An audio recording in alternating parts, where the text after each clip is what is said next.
석유를 위안화로 바꾸려는 중국, 막으려는 미국이 붙었습니다. 2026년 3월 석유와 달러 패권의 변화를 살펴보겠습니다. 어떻게 될까요? 지금 세계에서 아주 조용하지만 거대한 변화가 시작되고 있습니다. 바로 탈달러 움직임입니다. 러시아는 제재 이후 달러 사용을 빠르게 줄이기 시작했습니다. 중국 역시 달러 중심 금융 시스템에서 벗어나려 하고 있습니다. 특히 중동에서 중요한 움직임이 나타나고 있습니다. 중국이 중동 국가들과 위안화로 석유 거래를 시도하고 있기 때문입니다. 많은 사람들은 이렇게 말합니다. 그게 정말 중요한 일인가? 하지만 세계 경제에서는 엄청난 사건이 될 수도 있습니다. 왜냐하면 지금 세계 경제는 달러를 중심으로 움직이고 있기 때문입니다. 그래서 일부 경제학자들은 이렇게 말합니다. 21세기의 전쟁은 영토 전쟁이 아니라 통화 전쟁이 될 수 있다고 말입니다. 그리고 그 중심에는 달러와 위안화가 있습니다. 그렇다면 마지막 질문이 남습니다. 달러 패권은 앞으로도 계속 유지될까요? 아니면 새로운 세계 통화 질서가 등장할까요? 이 이야기는 여기서 끝이 아닙니다. 이슈 한 컷 구독해두시고 다음 영상을 시청하세요.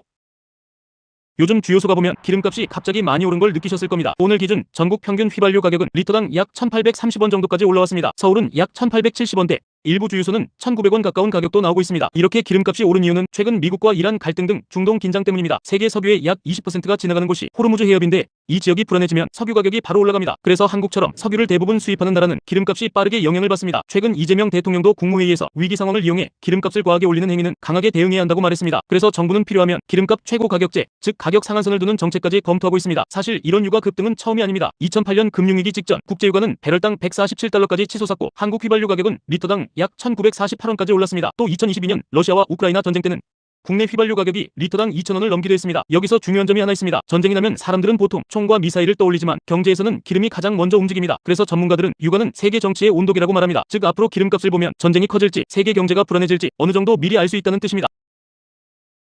호르무즈 해협이 막히면 세계 석유는 멈출까요? 많은 사람들이 그렇게 생각합니다. 하지만 여기서 중요한 반전이 있습니다. 세계 석유는 한 길로만 이동하지 않습니다. 사우디아라비아는 동서 파이프라인을 가지고 있습니다. 이 파이프라인은 페르시아만에서 홍해까지 이어집니다. 하루 약 500만 배럴의 석유를 운송할 수 있습니다. 아랍에미리트도 호르무즈 해협을 우회하는 파이프라인을 운영하고 있습니다. 또 하나 중요한 석유길이 있습니다. 바로 말라카 해협입니다. 이 해협은 중동 석유가 아시아로 이동하는 핵심 통로입니다. 또 수에즈 운하를 통해 유럽으로도 석유가 이동합니다. 이처럼 세계 석유는 여러 길을 통해 흐릅니다. 그래서 석유는 세계 경제의 혈관이라고 불립니다. 그렇다면 세계 석유를 가장 많이 가진 나라와 생산하는 나라는 어디일까요? 생각보다 의외의 나라가 1위입니다. 이 이야기는 다음 영상에서 이어집니다. 구독하시면 놓치지 않습니다. 이슈메이트 여러분, 지금 세계 석유 시장에서 아주 조용한 변화가 시작됐습니다. 중동 산유국들이 세계 석유의 핵심 길목인 호르무즈 해협을 피하기 시작했습니다. 이 해협은 전 세계 해상 원유의 약 20%가 지나가는 곳입니다. 그래서 이곳에서 전쟁 위험이 커지면 국제 유가가 바로 흔들립니다. 최근 이란과의 긴장이 커지면서 유조선 공격 위험이 높아지자 사우디와 UAE는 새로운 전략을 쓰고 있습니다. 바로 석유를 해협 대신 홍해로 보내는 전략입니다. 사우디는 페르시아만 유전에서 홍해 양부 항구까지 이어지는 1200km 송유관으로 하루 약 500만 배럴을 해협을 거치지 않고 보낼 수 있습니다. UAE도 푸자이라 송유관으로 약 150만 배럴을 우회 수출하고 있습니다. 하지만 여기서 중요한 질문이 있습니다. 이게 단순히 전쟁 때문일까요? 일부 에너지 전문가들은 지금 중동에서 세계 석유 공급망을 바꾸는 전략이 시작된 것일 수도 있다고 분석합니다. 해협 중심의 석유길에서 파이프라인 중심의 석유길로 천천히 바뀌고 있다는 것입니다. 만약 이 흐름이 계속된다면 국제 유가와 세계 에너지 시장 구조도 크게 바뀔 수 있습니다. 매일 1분 복잡한 이슈를 정리해드립니다. 이슈 한 컷입니다. 세계에서 석유가 가장 많은 나라는 어디일까요? 사우디아라비아라고 생각하셨나요? 정답은 베네수엘라입니다. 베네수엘라는 세계 석유의 약 18%를 가지고 있습니다. 그런데 놀라운 사실이 있습니다. 이 나라는 석유를 거의 생산하지 못합니다. 현재 생산량은 하루 약 70만 배럴 수준입니다. 사우디아라비아는 하루 약 1천만 배럴을 생산합니다. 무려 10배 이상 차이가 납니다. 왜 이런 일이 벌어질까요? 베네수엘라 석유는 초중진류입니다. 마치 아스팔트처럼 매우 끈적합니다. 그래서 생산과 정제가 훨씬 어렵습니다. 여기에 정치 문제와 투자 감소도 영향을 주고 있습니다. 그리고 또 하나 흥미로운 사실이 있습니다. 세계 석유 매장량의 절반 가까이는 한 지역에 몰려 있습니다. 바로 중동입니다. 그렇다면 세계 석유를 가장 많이 가진 나라들은 어디일까요? 그리고 석유는 어떤 길을 통해 전 세계로 이동할까요? 이 이야기는 다음 영상에서 이어집니다. 구독하시면 놓치지 않습니다. 이슈메이트 여러분, 지금 세계 석유의 목줄이 흔들리고 있습니다. 2026년 3월 12일 이란 최고 지도자 즉 메시지가 공개되며 중동 긴장이 다시 급격히 높아졌습니다. 이 메시지는 이란 최고 지도자 측근으로 알려진 모즈타바 하메네이의 첫 공개 입장으로 전해졌습니다. 모즈타바 하메네이의 첫 공개 입장은 본인의 얼굴이나 음성이 아닌 이란 국영 TV 뉴스 앵커가 대신 읽어 발표했습니다.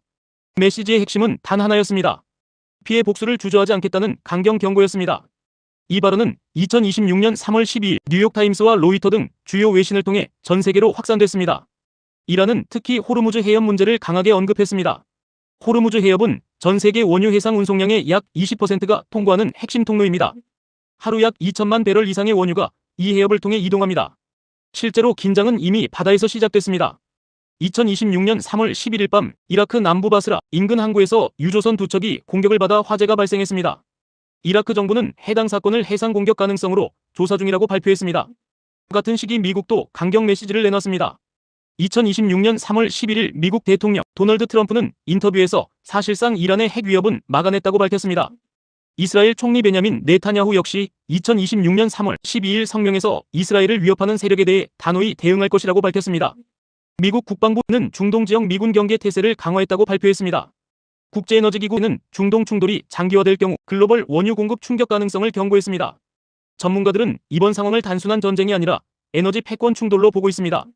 각국이 석유 의존도를 줄이기 위해 LNG와 재생에너지 투자를 확대할 가능성이 있습니다. 미국 에너지 기업 가운데서는 쉐니어 에너지가 대표적인 LNG 수출 기업으로 주목받고 있습니다. 미국 에너지 ETF로는 엑셀이가 글로벌 에너지 기업 흐름을 반영하는 대표 상품입니다. 한국 시장에서는 LNG 도입과 에너지 인프라 핵심 기업인 한국가스공사가 대표적인 관련 기업으로 거론됩니다. 한국 에너지 ETF 가운데서는 타이거 에너지화학 ETF가 에너지 관련 산업 흐름을 반영하는 대표 ETF입니다. 결국 지금 중동에서 벌어지는 일은 단순한 군사 충돌이 아니라 세계 에너지 시장을 바꿀 사건이 될 수도 있습니다. 여러분은 이번 중동 긴장이 어디까지 확대될 것이라고 보십니까? 댓글로 여러분의 생각을 남겨주세요. 매일 복잡한 세계 이슈를 정리해드립니다. 구독하시면 중요한 흐름을 놓치지 않습니다. 이슈메이트 여러분, 전쟁이 터지면 가장 큰 돈을 버는 나라는 어디일까요? 놀랍게도 러시아와 미국입니다. 중동에서 전쟁이 발생하면 석유 가격이 먼저 움직입니다. 그리고 이때 가장 큰 수익을 얻는 나라 중 하나가 러시아입니다. 러시아는 세계에서 두 번째로 큰 석유 수출국입니다. 중동에서 전쟁이 발생하면 석유 공급이 줄어들고 가격이 상승합니다. 그래서 러시아는 더 높은 가격에 석유를 판매할 수 있습니다. 최근 분석에 따르면 러시아는 약 60억 유로의 추가 수익을 얻은 것으로 알려졌습니다. 60억 유로는 우리 돈으로 약 9조 원 규모입니다. 이 돈이면 서울 아파트 약 3,000채를 지을 수 있는 금액입니다. 미국 역시 전쟁으로 큰 경제적 이익을 얻는 나라입니다.